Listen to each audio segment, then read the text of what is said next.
Hi guys, in today's video we're going to be looking at construction 8, where we look at drawing a line segment of a given length on a given ray.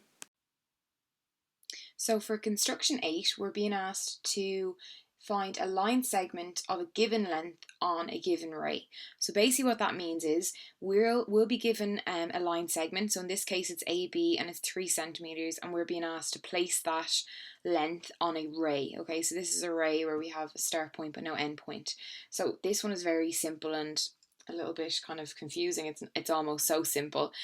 So all we have to do for this one is we take whatever the length of the line segment we've been given. So in this case it's 3 centimeters, and you're just going to use your compass to measure along that ray between A and B.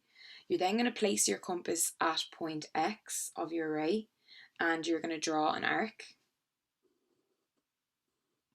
And then wherever that arc is, you're going to mark that. So let's say Z.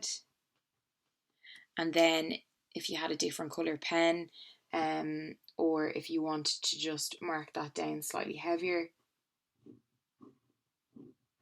So that is your line segment that has been drawn onto your given ray, and therefore we can say that the distance between X and Z is 3 centimeters.